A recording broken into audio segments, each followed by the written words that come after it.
नमस्कार दोस्तों, मेरा नाम है एच.एल. सैनी और टेक्निकल गुरु एच.एल. सैनी पर आप सभी दोस्तों का हार्दिक स्वागत है, हार्दिक अभिनंदन है। दोस्तों, कुछ टाइम से मैं क्लास नहीं ले पा रहा था, मेरा कुछ पर्सनल रीज़न था, कुछ मेरे एग्ज़ाम्स थे, तो हमारा कुछ टॉपिक्स बचे हुए थे इलेक्ट्रॉनिक्स के अंतर्गत। और जो टॉपिक बचे हुए थे उन टॉपिकों में सबसे एक इम्पॉर्टेंट टॉपिक रह रहा था, वो रह रहा था ओपैम, जिसकी अक्सर ITI वाले बच्चे ज़्यादा डिमांड करते हैं। हालांकि मैंने आपके पिछले सालों के पेपर देखे हैं तो उनमें कुछ ज़्यादा ओपैम के क्वेश्चन नहीं है, और जो हैं वो बिल्कुल बच्चों वाले क्वेश्चन हैं, और जो हैं फिर वो बहुत ज़्यादा एडवांस लेवल के लिए हैं, इसलिए उनको बहुत ज़्यादा पढ़ा देंगे तब भी कवर नहीं होंगे। तो अभी हम ओपैम का एक अच्छा सा ओवरव्यू लेंगे। इस 40-45 मिनट की क्लास के अंतर्गत हम ओपैम के बारे में कुछ बेसिक चीज़ों के बारे में जानेंगे। तो सभी दोस्तों से एक बार रिक्वेस्ट है कि एक बार वीडियो को अपने दोस्तों में शेयर कर दो, और जो पहली बार आया चैनल पर एक बार चैनल को सब्सक्राइब कर लीजिए और बेल आइकन को प्रेस कर लो। जो भी नया वीडियो आएगा आपको उसकी सूचना मिल जाएगी। बात यह है कि जब भी आप पढ़ने बैठो तो पेन कॉपी साथ में लेके बैठो, क्योंकि जो भी मैं इंपॉर्टेंट फैक्ट्स जो तथ्य बताऊंगा उनको साथ के साथ में नोट करते हुए चलो। तो आपका जो टॉपिक है वो है ऑपरेशनल एम्पलीफायर। टॉपिक का नाम पूरा लिख देता हूँ मैं, हिंदी अंग्रेजी कुछ नहीं होती इस टॉपिक के नाम में, ध्यान रखना। Operational amplifier. ऑपरेशनल एम्पलीफायर एक बहुत बड़ा शब्द दिखने लगा, इसलिए इसे शॉर्ट में क्या बोलते हैं, ओपैम। और तुम्हारी ITI की एग्ज़ाम हो, चाहे वो BTech का एग्ज़ाम हो, चाहे डिप्लोमा लेवल का एग्ज़ाम हो, या कोई भी कॉम्पिटिटिव एग्ज़ाम हो, ऑपरेशनल एम्पलीफायर को हमेशा कौन से वर्ड ही काम में लेते हैं, ओपैम। तो कोई पूछे कि ओपैम का तात्पर्य क्या है, तो ऑपरेशनल एम्पलीफायर से। अब बात करेंगे सर, ये एम्पलीफायर वाली बात तो हमारे समझ में आई थी कि जो संकेतों को बढ़ाने का काम करे वो क्या कहलाता है, एम्पलीफायर। आगे ये एक नया ही शब्द आया है, ऑपरेशनल, मतलब कि ये एक ऐसा एम्पलीफायर है जिसके द्वारा विभिन्न प्रकार के ऑपरेशन। अब ऑपरेशन का मतलब ये तो है नहीं कि भैया किडनी निकालने का ऑपरेशन कर दिया, या फिर आपके गॉल ब्लैडर में से पथरी निकालने का कर दिया, या फिर अन्य प्रकार के, तो वो ऑपरेशन नहीं है। इसके द्वारा जो भी ऑपरेशन परफॉर्म किए जाएंगे वो मैथमेटिकल ऑपरेशन। मैथमेटिकल ऑपरेशन जैसे एडिशन मतलब जोड़ना, सब्ट्रैक्शन जैसे घटाना, डिवीजन जैसे गुणा करना, भाग लगाना, मल्टीप्लिकेशन जैसे गुणा करना, और इंटीग्रेशन मतलब समाकलन, डिफरेंशिएशन मतलब अवकलन। अर्थात भिन्न भिन्न प्रकार के जो ऑपरेशन परफॉर्म किए जाते हैं इसी एम्पलीफायर के द्वारा, तो इसे नाम दे दिया गया ऑपरेशनल एम्पलीफायर।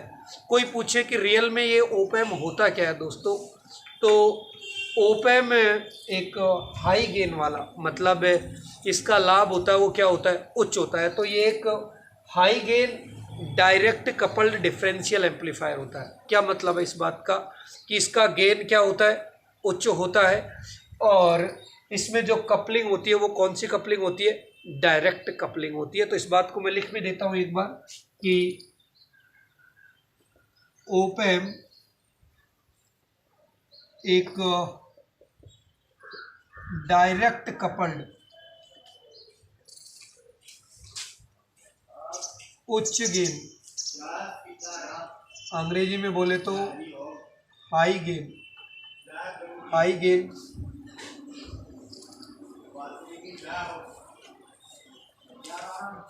एम्पलीफायर है,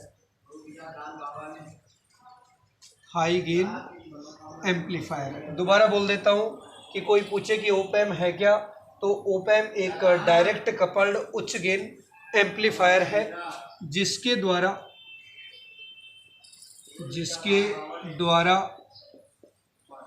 विभिन्न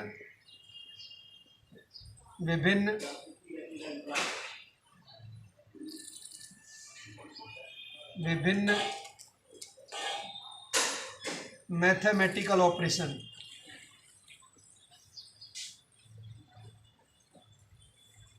मैथमेटिकल ऑपरेशन का मतलब क्या हुआ, गणितीय संक्रिया, जैसे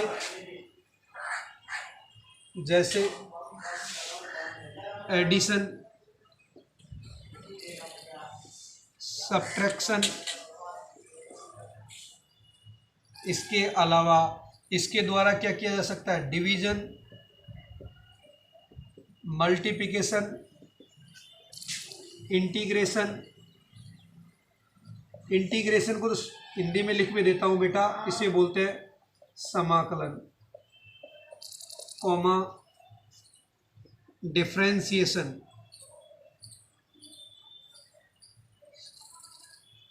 मतलब अवकलन।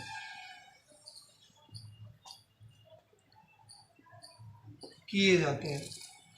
तो कोई पूछ ले कि ऑपरेशनल एम्पलीफायर का मतलब क्या निकला, तो ये एक डायरेक्ट कपल्ड उच्च गेन एम्पलीफायर है और जिसके द्वारा विभिन्न ऑपरेशन जैसे कि addition, subtraction, division, multiplication, integration, differentiation आदि किए जाते हैं। और भी बहुत सारे ऑपरेशन हैं।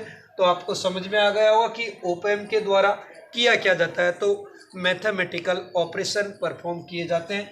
ये कोई अंग्रेजी नहीं है, ये तो आप सब जानते हो। एडिशन का मतलब जोड़ना, सब्ट्रैक्शन का मतलब घटाना, डिवीजन का मतलब भाग लगाना, मल्टीप्लिकेशन का मतलब गुणा करना, इंटीग्रेशन का मतलब मैंने लिख दिया समाकलन, डिफरेंशिएशन का मतलब मैंने लिख दिया अवकलन होता है। तो दिमाग में क्या होना चाहिए, ये कैसा एम्पलीफायर है, डायरेक्ट कपल्ड, और जिसका गेन क्या होता है, हाई होता है। जिसका गेन क्या होता है, हाई होता है। दोस्तों जो ओप एम्प है, इस ओप एम्प के संबंध में अगर मैं बात करूं तो सबसे उपयोगी होता है इसका प्रतीक।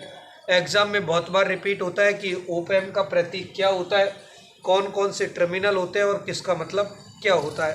तो एक बार आप इन बातों को लिख लो या स्क्रीनशॉट ले लो, उसके बाद में मैं इसका क्या बना देता हूँ, एक बार डायग्राम बना देता हूँ, एक प्रतीक इसका सिंबल बना देता हूँ ताकि आपको कुछ बातें समझ में आ जाएंगी। देखो जो इसका प्रतीक होता है भाई, 100 में से 90% ओप एम्प का प्रतीक कुछ ऐसा होता है। हालांकि अलग अलग टाइप के भी आते हैं, लेकिन तुमको ज़्यादा चक्कर में नहीं पड़ना है। तो इसमें एक कौन सा टर्मिनल होता है, आउटपुट टर्मिनल होता है, और इसमें 2 इनपुट टर्मिनल होते हैं। कितने इनपुट टर्मिनल होते हैं, 2, और जिन्हें हम कहते हैं इन्वर्टिंग और नॉन इन्वर्टिंग। हिंदी में कुछ नहीं होता है, इंग्लिश में ही ध्यान रखना पड़ेगा। इन्वर्ट का मतलब जो उल्टा कर दे, और जो उल्टा नहीं करे नॉन इन्वर्टिंग। तो जो माइनस वाला टर्मिनल होता है इसे क्या कहा जाता है, नॉन इन्वर्टिंग, इन्वर्टिंग टर्मिनल। और जो प्लस वाला होता है वो जैसा का वैसा ही देगा, तो इसे बोलते हैं नॉन इन्वर्ट। नॉन इन्वर्ट मतलब उल्टा करे। तो ये कौन सा टर्मिनल कहलाता है, नॉन इन्वर्टिंग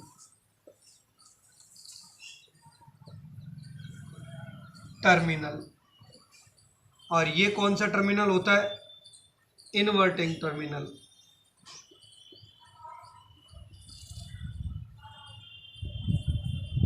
तो माफ़ी चाहता हूँ, गलती से लिख दिया, नॉन शब्द नीचे आएगा, क्योंकि जो प्लस वाला होता है वो नॉन इन्वर्टिंग होता है और माइनस वाला होता है वो इन्वर्टिंग होता है। तो माइनस जहाँ पर टर्मिनल दिखेगा तो हम क्या कहेंगे, वो इन्वर्ट, उल्टा करता है। और प्लस वाला जहाँ दिखेगा वहाँ क्या बोलेंगे, नॉन इन्वर्टिंग। तो 2 इनपुट टर्मिनल होते हैं, एक आउटपुट टर्मिनल होता है, और इसमें 2 प्रकार की सप्लाई, एक प्लस का वीसीसी और दूसरा माइनस का वीसीसी बोल दो या माइनस का वीईई कहते हैं।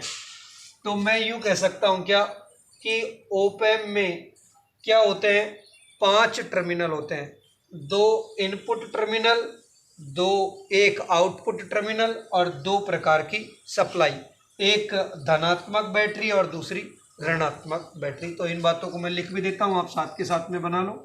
तो ये एक्चुअल में है क्या, तो ये है ओप एम्प का प्रतीक है, इसे बोलते हैं सिंबल ऑफ ओप एम्प। तो इसके जो चारों पांचों बातें मैं लिख देता हूँ कि ओप एम्प में 5 टर्मिनल होते हैं, 5 टर्मिनल होते हैं,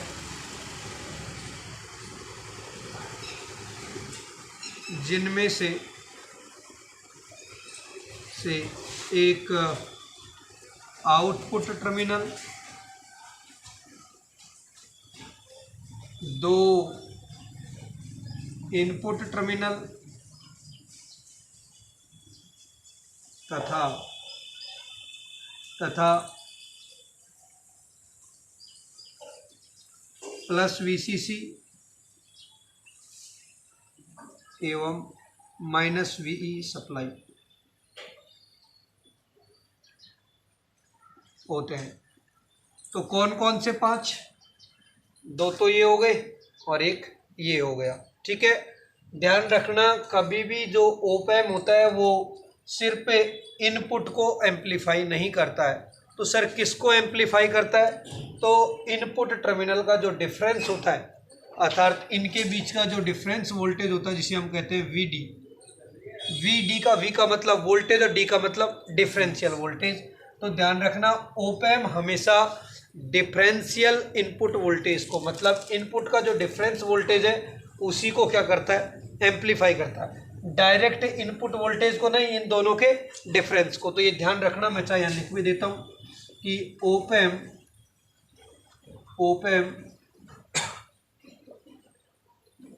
डिफरेंशियल इनपुट वोल्टेज को एम्पलीफाई करता है। क्या मतलब हुआ इस बात का? कि जो इनपुट पर दोनों वोल्टेज हैं उन दोनों वोल्टेज के अंतर को ही क्या करता है? ये बढ़ाने का काम, एम्पलीफाई करने का मतलब परिवर्धन का कार्य करता है। तो ये ध्यान रखने वाली बात है। कभी कभार दिमाग में ये आता है कि ये इनपुट वोल्टेज को बढ़ाता है, तो जवाब गलत हो जाएगा। ये इनपुट वोल्टेज को ना बढ़ा करके डिफरेंशियल इनपुट वोल्टेज, कि ऐसा वोल्टेज जो दोनों वोल्टेजों का क्या होगा? इनपुट वोल्टेजों का अंतर। तो हमेशा डिफरेंशियल इनपुट वोल्टेज को बढ़ाने का काम कौन करता है? हमारा ओप एम्प। अगर ये वोल्टेज की बात करूं तो ये आदतन ±5 वोल्ट से लेकर के ±24 वोल्ट, कुछ बुक वाले इसे 22 वोल्ट भी लिखते हैं। तो इससे ज़्यादा की वोल्टता हम ओप एम्प के बाइसिंग के लिए काम में नहीं लेते हैं। प्लस वीसीसी और माइनस का वीई ये है क्या? इन्हें बोलते हैं बाइसिंग वोल्टेज। एक्टिव करने के लिए जो वोल्टता आरोपित की जाती है उसे हम बाइसिंग वोल्टेज कहते हैं, और जिसका मान सामान्यतः कितना होता है? ±5 वोल्ट से ±24 वोल्ट होता है। तो शायद आपको ये छोटी छोटी बातें तो क्लियर हो गई होंगी कि ओप एम्प क्या है और इसका प्रतीक क्या होता है। अब देखो ओप एम्प की अगर मैं बात करूं तो ओप एम्प के संबंध में सबसे पहले आता है कि आदर्श ओप एम्प कैसा होगा। भाई हम आदर्श ट्रांसफॉर्मर पढ़ते हैं और आदर्श ट्रांसफॉर्मर के बाद में हम क्या पढ़ते हैं? वास्तविक ट्रांसफॉर्मर। उसी प्रकार पहले हमें किसके बारे में जान लेना चाहिए? आदर्श ओप एम्प के बारे में, आइडियल ओप एम्प के गुणधर्म देख लेने चाहिए। जो गुणधर्म आइडियल में होंगे उनमें थोड़ा सा परिवर्तन कर देंगे तो कौन सा आ जाएगा? हमारा प्रायोगिक, जो रियल में काम में ले रहे हैं। तो टॉपिक का नाम क्या हो जाएगा? आइडियल ओप एम्प, या हिंदी में लिखो तो आदर्श ऑपरेशनल एम्पलीफायर।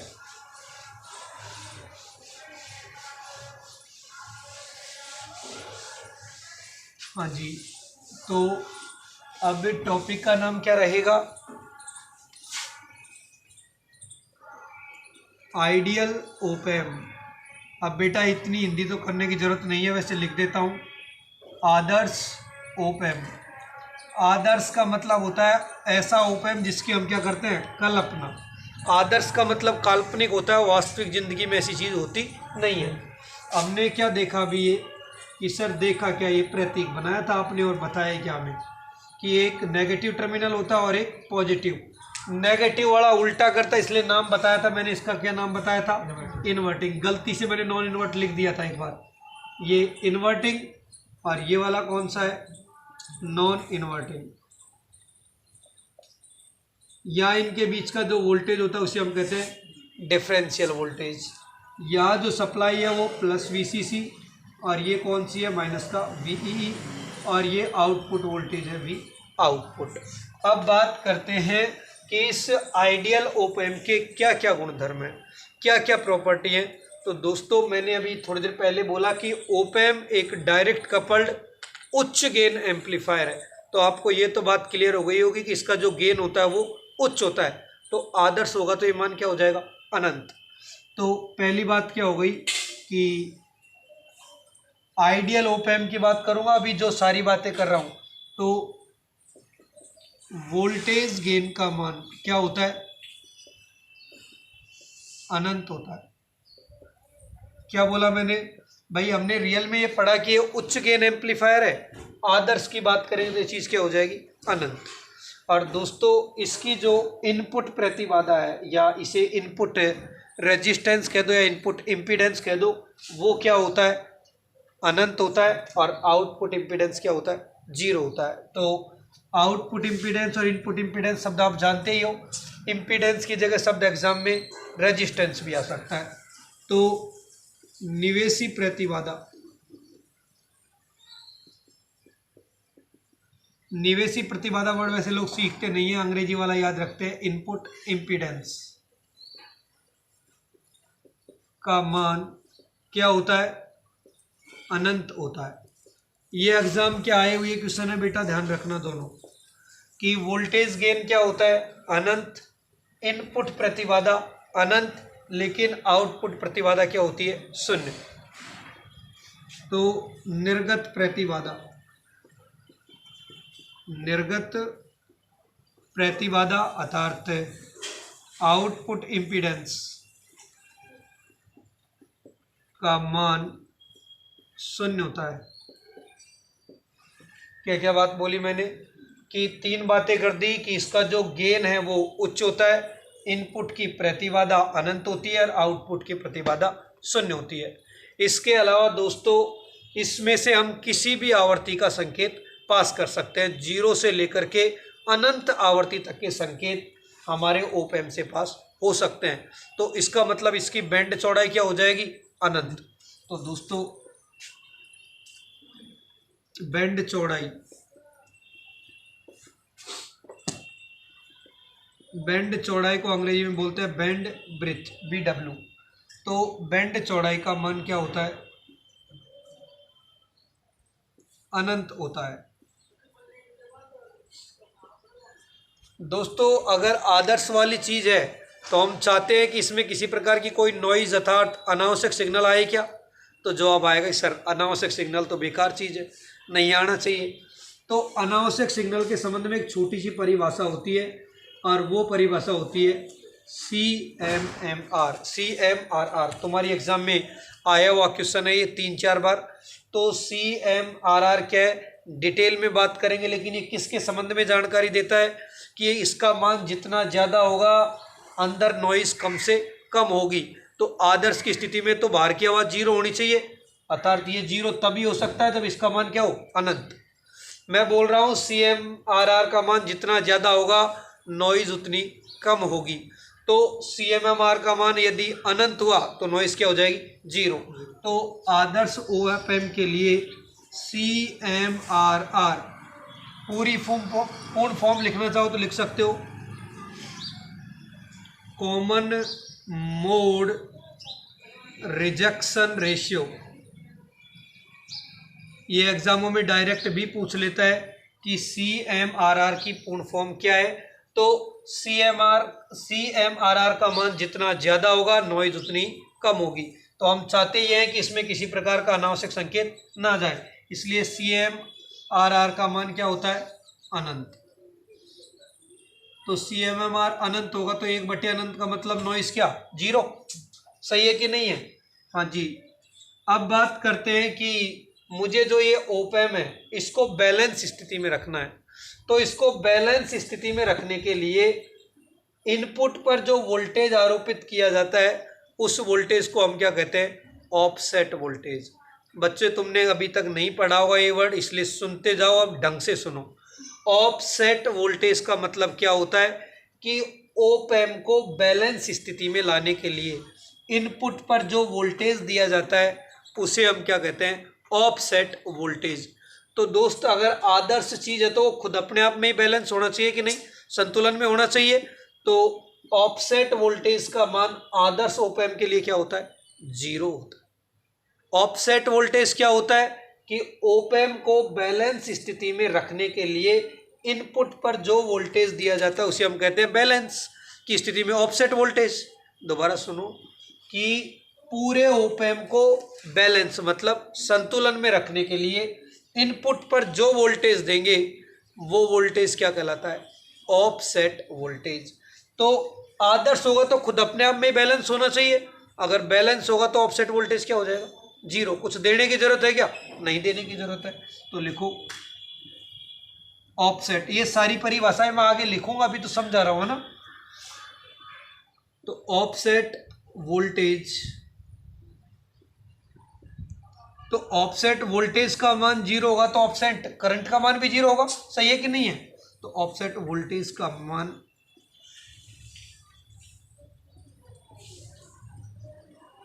शून्य होता है।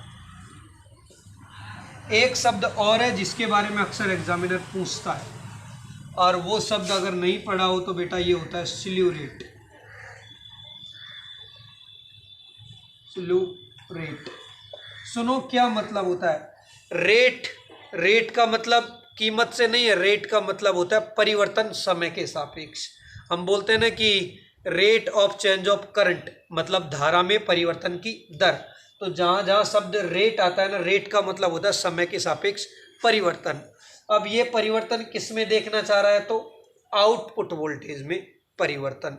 तो आउटपुट वोल्टेज में जो परिवर्तन की दर है, अर्थात इकाई समय में आउटपुट वोल्टेज में जितना तेजी से परिवर्तन हो सकता है, मतलब मैं यहाँ इनपुट दूं और तुरंत आउटपुट बदल जाए, तो हम चाहते हैं कि देते ही तुरंत ही बदले कि नहीं बदले।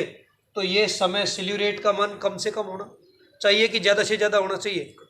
कम से कम कैसे हो सकता है यार, हम समय अंतराल जीरो की ओर बढ़ाएं तो फटाफट से चेंज होना चाहिए। वोल्टेज यहाँ दे और तुरंत ही बदल जाना चाहिए। तो ये परिवर्तन तुरंत कब हो सकता है, जीरो समय में। तो जीरो समय में अर्थात बहुत कम समय में परिवर्तन करेंगे, तो जीरो का भाग लगाएंगे तो मान क्या आएगा, उच्च आएगा कि नहीं आएगा।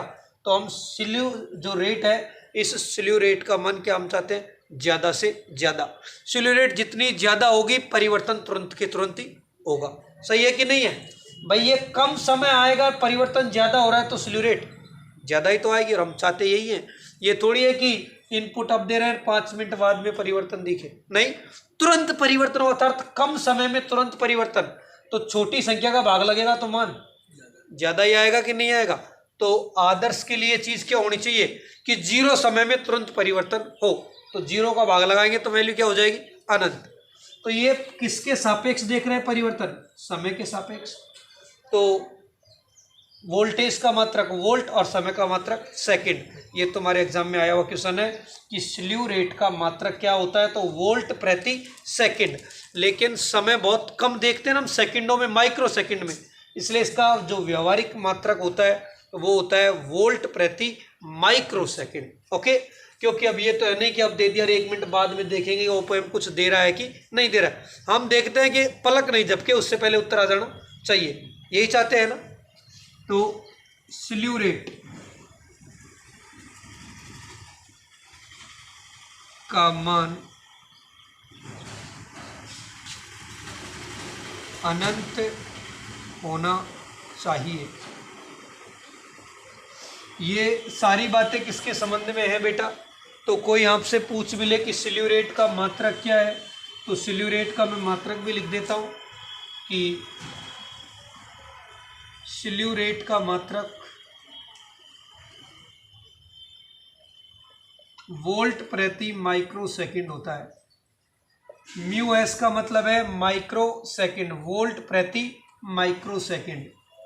तो इसका मतलब क्या हुआ कि इकाई समय में अर्थात यूनिट टाइम में आउटपुट वोल्टेज में जो परिवर्तन होता है उसे ही हम क्या कहते हैं, स्लीव रेट। और स्लीव रेट का मान जितना ज़्यादा होगा हमारा जो ओपैम है उतना तीव्र गति से कार्य करेगा। ठीक है, तो ये किसके संबंध में बातें की मैंने, आदर्श ओपैम की, आइडियल ओपैम की। यूँ समझ लो खुद अपने आप में ये पाँचों के पाँचों क्वेश्चन है। इनपुट प्रतिबाधा का मान अनंत होना चाहिए, वोल्टेज गेन का मान अनंत होना चाहिए, निर्गत प्रतिबाधा 0 होनी चाहिए, बैंड चौड़ाई अनंत होनी चाहिए। बैंड चौड़ाई का मतलब बताया कि 0 से लेकर के अनंत आवृत्ति तक के संकेतों को पास कर सकती है। तो पास वही कर सकता है जिसकी बैंड की चौड़ाई क्या हो, ज़्यादा हो। तो बैंड चौड़ाई अनंत होनी चाहिए। और हम चाहते हैं कि इसमें किसी प्रकार की कोई नॉइज़ नहीं जानी चाहिए, ओरिजिनल सिग्नल ही पास हो। तो दोस्तों जब CMRR का मान अनंत होता है तो इसमें से कोई भी अनावश्यक संकेत नहीं जाता है। और ऑफसेट वोल्टेज होता क्या है, तो इस ओप एम्प को बैलेंस करने के लिए इनपुट पर जो वोल्टेज आरोपित किया जाता है उसे हम क्या कहते हैं, ऑफसेट वोल्टेज कहते हैं। ठीक है, तो आदर्श होगा तो पहले से ही बैलेंस होगा, इसलिए ऑफसेट वोल्टेज और ऑफसेट धारा का मान 0। स्लीव रेट क्या होती है कि इकाई समय में आउटपुट वोल्टेज में होने वाला परिवर्तन क्या कहलाता है, स्लीव रेट। तो हम चाहते हैं कि परिवर्तन जितना जल्दी होगा उतना फायदा है, उतना तीव्र रूप में होगा, तो इसका मान क्या होना चाहिए, अनंत। तो देखा जाए तो एग्जाम में गलती से भूल भी जाओ तो 2 का याद रख लो कि निर्गत प्रतिबाधा 0 और वो ऑफसेट वोल्टेज 0, बाकी सारे क्या होते हैं, अनंत। भाई हो जाता है चूक, कोई बड़ी बात नहीं है। तो समझ लो आउटपुट में प्रतिबाधा इंपीडेंस कम होना चाहिए और बैलेंस ऑटोमेटिक है तो ऑफसेट वोल्टेज 0 होना चाहिए। ये किसके बारे में बात है मेरे भाइयों, आदर्श ओप एम्प की है। लेकिन दैनिक जीवन में क्या ऐसा होता है क्या, तो बोलेगा गुरुजी आदर्श जैसी कंडीशन तो रियल लाइफ में देखने को नहीं मिलेगी। तो सुनो मेरी बात, अगर ये प्रायोगिक होता तो, अगर ये प्रायोगिक होता तो क्या होता, प्रायोगिक का मतलब जो वास्तविक जीवन में प्रैक्टिकल। तो अभी कुछ लिखना नहीं है, सिर्फ मुझे सुनना है। अगर ये कौन सा होता, प्रायोगिक।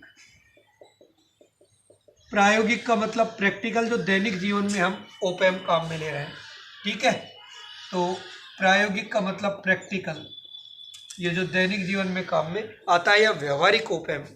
तो सुनो बेटा कि अब वोल्टेज गेन दैनिक जीवन में अनंत तो कोई मान होता नहीं है, इसलिए हम क्या कह सकते हैं कि वोल्टेज गेन का मान क्या होना चाहिए, उच्च होना चाहिए।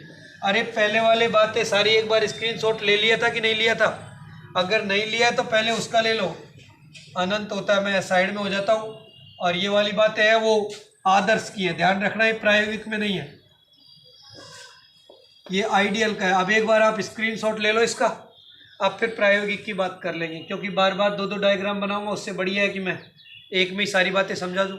हाँ स्क्रीनशॉट ले लिया होगा। अब बात करते हैं कौन से वाले की, प्रायोगिक की। हाँ जी, ITI वाले बच्चे दिमाग नहीं लगाते, फिर इसी में कुछ करते रहते हैं परिवर्तन। तो अगर प्रायोगिक होगा तो अनंत तो कोई होता नहीं है, इसलिए मान हम क्या चाहेंगे, क्या होता है, उच्च। अगर कोई उच्च में भी बात करें तो लगभग 10⁶ होता है। कितना होता है, लगभग 10⁶। और कोई बात करे निवेशी प्रतिबाधा, इनपुट इम्पीडेंस का मान क्या होता है, तो ये उच्च कह रहा है, तो उच्च का मतलब ये मान किस में होना चाहिए, मेगा ओम में। तो ये उच्च, और उच्च के ब्रैकेट में लिख लेना मेगा ओम, मेगा ओम कोटि का। अब वो 1 मेगा ओम भी हो सकता है, 2 मेगा ओम भी हो सकता है, और 5 मेगा ओम भी हो सकता है। निर्गत प्रतिबाधा रियलिटी में 0 नहीं होती है, इसका मान आदतन बोलते हैं कि 25 ओम से 75 ओम। अब 25 ओम से 75 ओम का मतलब क्या होता है, निम्न। तो अब आपको नई जानकारी क्या मिल रही है कि वोल्टेज गेन का मान उच्च आ रहा है, निवेशी प्रतिबाधा उच्च मतलब मेगा ओम में, निर्गत प्रतिबाधा निम्न मतलब 0 के समीप, और बैंड चौड़ाई क्या होती है, तो अनंत ना होकर के किस में होती है, उच्च। और उच्च में भी लिखे तो आदतन 2 मेगाहर्ट्ज तक।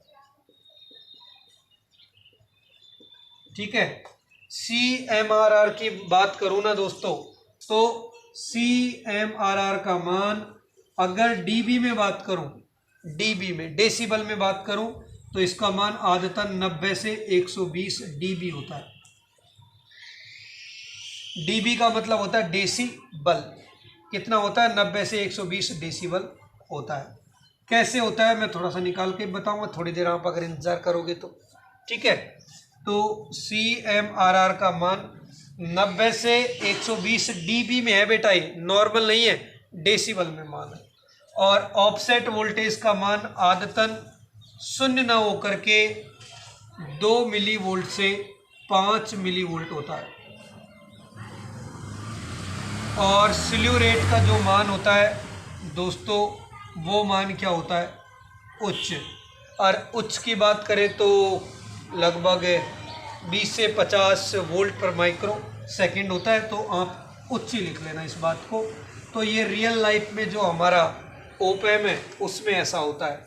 आउटपुट वोल्टेज गेन उच्च, निवेशी निर्गत प्रतिबाधा उच्च, निवेशी प्रतिबाधा निम्न, बैंड चौड़ाई उच्च, रिजेक्शन रेशो का मान उच्च होता है। भाई ये डीबी में है तो ये ध्यान रखना, डीबी में मान बहुत ज़्यादा होता है, डीबी में मान बहुत ज़्यादा होता है। डीबी में कैसे निकालते हैं, थोड़ी देर इंतजार करो, सारी बातें खुद के निकाल देंगे, चिंता करने की कतई ज़रूरत नहीं है। ऑफसेट वोल्टेज 2 मिलीवोल्ट से 5 मिलीवोल्ट और स्लीव रेट का मान उच्च होना चाहिए।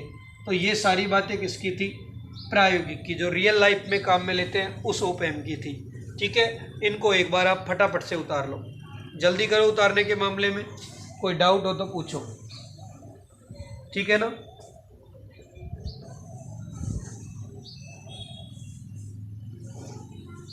हाँ जी, उतार लो सभी लोग जल्दी से, फिर आगे बढ़ते हैं अपन लोग। एक बार थोड़ा सा और लेंगे, इसी में 2-3 परिभाषाएं इनको समझेंगे कि सर ये CMRR क्या है, ऑफसेट वोल्टेज क्या है और स्लीव रेट क्या है।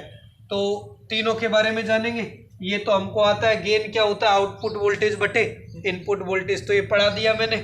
इनपुट इम्पीडेंस क्या होता है, तो इनपुट वोल्टेज बटे इनपुट धारा। और निर्गत प्रतिबाधा क्या होती है, निर्गत वोल्टेज बटे निर्गत धारा।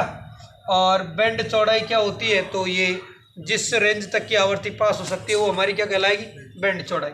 सर हमको ये 3 चीज़ें नहीं आती, पहले 3 चीज़ें पढ़ाओ। तो पहले तीनों को पढ़े, सही है कि नहीं है, 10 मिनट में हो जाएगी तीनों चीज़ें अगर ध्यान लगाओगे तो। मैं वीडियो ज़्यादा लंबा चौड़ा नहीं बनाऊंगा, लेकिन काम का सारा बना दूंगा, ठीक है। एक की जगह 2 लेक्चर ले लूँगा, घबराने की आवश्यकता नहीं है, तुम्हारे मन में कोई मलाल रहना नहीं चाहिए। हाँ जी, ध्यान रखना, जो तीनों परिभाषाएं बताऊंगा, तीनों परिभाषाओं से एग्जाम में क्वेश्चन आते हैं। सबसे पहले बात करेंगे हम CMRR। पूर्ण फॉर्म होती है बेटा, हिंदी में कुछ नहीं होता ऐसा, इसमें ध्यान रखना। Common mode rejection ratio. Sir ये कॉमन मोड रिजेक्शन रेशो होता क्या है, तो दोस्तों हमारे पास में जो गेन होता है वो 2 प्रकार का होता है, एक तो डिफरेंस वाला और एक कॉमन वाला। भाई 2 का डिफरेंस होगा तो वो कौन सा गेन हो जाएगा, डिफरेंशियल गेन, और जो कॉमन होगा वो कौन सा कहलाएगा, कॉमन गेन। तो CMRR की एक छोटी सी परिभाषा है कि डिफरेंशियल गेन और कॉमन गेन के अनुपात को ही क्या कहते हैं, common mode rejection ratio. AD का मतलब कौन सा गेन है, डिफरेंशियल गेन है। डिफरेंशियल का मतलब 2 इनपुट के बीच के डिफरेंस का गेन, तो डिफरेंशियल गेन है। आपको आज ऐसा लग रहा होगा सर थोड़ी अंग्रेजी ज़्यादा लिख रहे हैं, लेकिन रियल में ऐसा ही है। तुम एग्जाम में दोगे तब भी आपको हिंदी में भी ऐसा ही मिलेगा। और C का मतलब होता है कॉमन मोड गेन। बोला क्या मैंने, तो डिफरेंशियल गेन बटे कॉमन मोड गेन। दोस्तों आपकी जानकारी के लिए बता देता हूँ कि जो कॉमन मोड गेन का मान जितना ज़्यादा होगा हमारे सिस्टम में नॉइज़ उतनी ही ज़्यादा जाएगी। तो हम चाहते क्या हैं कि इसका मान जितना कम हो उतना बेहतर है। आदतन डिफरेंशियल गेन का मान उच्च होता है, और उच्च का मैं मतलब समझ लो, मान लो 10 की घात 6 है, या दोनों का अनुपात आ रहा है वो लगभग कितना आ रहा है, मान लो 10 की घात 6 आ रहा है। क्योंकि कॉमन मोड तो हम चाहते हैं जितना गेन कम होगा अंदर नॉइज़ उतनी ही कम जाएगी। तो नीचे छोटी संख्या होगी तो मान ज़्यादा ही आएगा कि नहीं आएगा। तो आदतन तो पता है, अगर कोई वैल्यू के रूप में पूछे तो CMRR का जो मान आता है लगभग 10 की घात 6 के इर्द गिर्द आता है, ठीक है। क्योंकि हमारा जो वोल्टेज गेन होता है वो डिफरेंशियल गेन के ही तुल्य होगा, और ये वैल्यू अगर 1 के समीप भी है तो जो वैल्यू हमारी वोल्टेज गेन की आएगी वही वैल्यू ये आएगी। अरे मैं बोलूँ इसका मान 1 है और ये हमारे वोल्टेज गेन के बराबर है, तो जो वोल्टेज गेन अभी मैंने लिखा था 10 की घात 6, तो वो का वही तो दिखेगा। सुनो बात को गौर से, कि अगर इस बात को मुझे किस में लिखना हो, dB में, अर्थात डेसिबल में कैसे लिखें CMRR का मान, तो डेसिबल में किसका मान, CMRR का मान। तो सुनो कैसे निकालते हैं। तो इसका एक फार्मूला होता है कि 20 log 10 AD बटा AC, ये इसको निशान को कहते हैं मोड। और मोड का मतलब होता है अगर संख्या माइनस में भी हो जाएगी तो वो ऑटोमेटिक किस में बन जाएगी, प्लस में। तो डेसिबल का फार्मूला ये होता है। ओरिजिनल परिभाषा क्या बोली कि डिफरेंशियल गेन और कॉमन मोड गेन के अनुपात को क्या कहते हैं, कॉमन मोड रिजेक्शन रेशो। तो फालतू की परिभाषा लिखने की जरूरत ही नहीं है कि AD और AC का अनुपात क्या होता है, CMMR। CMMR का मान जितना ज़्यादा होगा सिस्टम में नॉइज उतनी कम जाएगी। अर्थात मैं कह सकता हूँ कि कॉमन गेन का मान जितना कम होगा हमारे पास में CMMR उतना ही ज़्यादा होगा और नॉइज उतनी कम जाएगी। तो डेसिबल में अगर मैं चेक करके दिखाऊं क्या, 20 का 20 है, लॉग की जगह लॉग है 10, और मुझे बताओ AD बटा AC का मान लगभग मैंने कितना बताया, 10 की घात 6। तो तुम जानते हो कि बेस से बेस कट जाएगा तो 6 कहाँ जाएगा आगे, तो लगभग वैल्यू कितनी आ रही है, 20 गुणा 6 करूँगा तो 120 आ रहा है कि नहीं आ रहा है। अरे यार तुमने कभी यूँ देखा है क्या, log E बेस E की पावर x, तो log से log कट जाता है, उत्तर क्या आ जाता है, केवल x। तो x तो इसका आ गया, x का मतलब 6 बाहर आ गया और 20 पहले से ही है, तो 20 से 120 कभी पढ़ाया हो किसी ने 9वीं 10वीं में। तो आधार से आधार एक तरीके से कट जाता है, ये संख्या आगे आ जाती है, ठीक है। तो log 10 की घात 10, तो ये भी दोनों समान होने चाहिए, जो घात होगी वो क्या आ जाती है आगे। जब हमारे पास में यहाँ भी घात, यहाँ पर जो लिखा हुआ है 10, तो यहाँ भी 10 होगा। अगर यहाँ 2 है यहाँ भी 2 है, तो जो घात होती है ना वो क्या आ जाती है, आगे आ जाती है। इसका पूरे का मान कितना हो जाता है, 1। कहने का मतलब ये होता है कि log E बेस E का मान होता है 1, log 10 बेस 10 का मान होता है 1, और log क्या बोलते हैं उसको 2 बेस 2 का मान भी कितना होता है, 1। अब इसमें अगर x घात है तो x घात क्या आ जाती है आगे, y घात है तो y घात आगे, z घात है तो z घात आगे। तो देखो यह मैंने क्या माना, इसको लगभग मान लिया, वैल्यू 10 की घात 6 आई, तो 6 आगे आएगा तो 20 से 120। मैंने वैल्यू अभी यही लिखाई थी कि वैल्यू 90 से 120 डेसिबल होता है।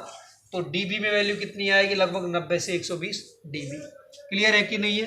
तो दोस्तों CMRR का मान जितना ज़्यादा होगा नॉइज उतनी कम होगी। लिखो इस बात को, CMRR का मान जितना अधिक होगा नॉइज उतनी कम होगी,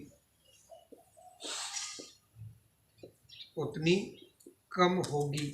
एग्जाम में न्यूमेरिकल भी आएगा तो सीधा दे देगा डिफरेंस गेन ये है, कॉमन मोड गेन ये है, तो उत्तर बताओ, तो सीधी उत्तर की प्राप्ति हो जाएगी। कोई पूछे कि सर CMRR का कोई मात्रक होगा तो जवाब ही नहीं आएगा, सर मात्रक तो होता ही नहीं है। सही है, तो इसका आप एक बार स्क्रीनशॉट ले लीजिए, फिर दूसरी परिभाषा उसको भी हम फटाफट से बता देते हैं। ठीक है, स्क्रीनशॉट ले लिया होगा सभी ने, आगे बढ़े। अगली जो परिभाषा है वो क्या है, ऑफसेट वोल्टेज। ऑफसेट वोल्टेज, तो ऑफसेट वोल्टेज का मतलब मैंने बताया था कि ओप एम्प को बैलेंस करने के लिए इनपुट पर, जो इनपुट के मध्य में जो वोल्टेज आरोपित करते हैं उस वोल्टेज को ही हम क्या कहते हैं, ऑफसेट वोल्टेज कहते हैं। तो इस परिभाषा को भी लिख लो, किसी के मन में डाउट रहेगा तो वो दूर हो जाएगा, है ना। तो ऑफसेट वोल्टेज होता क्या है, तो ओप एम्प को बैलेंस करने के लिए इनपुट टर्मिनल के बीच में जो वोल्टेज आरोपित किया जाता है क्या कहलाएगा, ऑफसेट वोल्टेज। लिखो, ओप एम्प को